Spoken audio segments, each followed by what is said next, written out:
ওম নমো ভগবতে বাসুদেবায়। জানেন কি, শাস্ত্রে একত্রে যুগ্মমূর্তির পূজা নিষেধ। অনেক ব্রাহ্মণের বাড়িতে এক বা তার অধিক শালগ্রাম শিলা দীর্ঘদিন ধরে একত্রে পূজিত হয়ে আসছেন। অনেকের বাড়িতে আবার একত্রে দুইটি শক্তি মূর্তি, দুটি গণেশ মূর্তি অথবা দুটি সূর্য মূর্তির পূজা দীর্ঘদিন ধরে করে আসছেন। কিন্তু ভুল করছেন, সম্পূর্ণ ভুল করছেন। শাস্ত্রে নিষেধ রয়েছে, একত্রে যুগ্ম মূর্তির পূজা কখনোই করা যাবে না। এ সম্পর্কে শাস্ত্রে এইরূপ বচন উল্লেখ আছে। শাস্ত্রে বলছে, লিঙ্গদ্বয়ম তথা নাচ্যম গণেশাদ্বয়ম মে বচ। লিঙ্গদ্বয়ম তথা নাচ্যম গণেশাদ্বয়ম মে বচ। শক্তিদ্বয়ম তথা সূর্যোদ্বয়ম একত্র নার্চয়েত।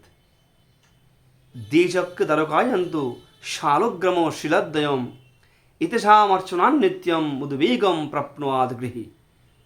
অর্থাৎ একত্রে দুটি শিবলিঙ্গ, দুটি যুগ্ম গণেশ মূর্তি, দুটি শক্তি মূর্তি, দুটি সূর্য মূর্তি এবং দুইটি শালগ্রাম শিলা একত্রে পূজা কখনোই করা যাবে না।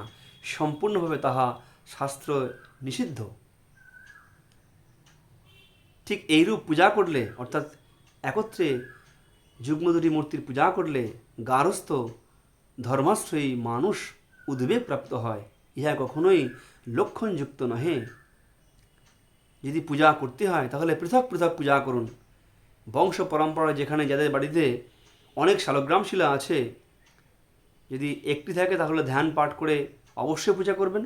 যদি অনেক শালগ্রাম শিলা থাকে তাহলে গন্ধ পুষ্প দ্বারা পৃথক পৃথক পূজা করুন। কখনোই একত্রে পূজা করা যাবে না।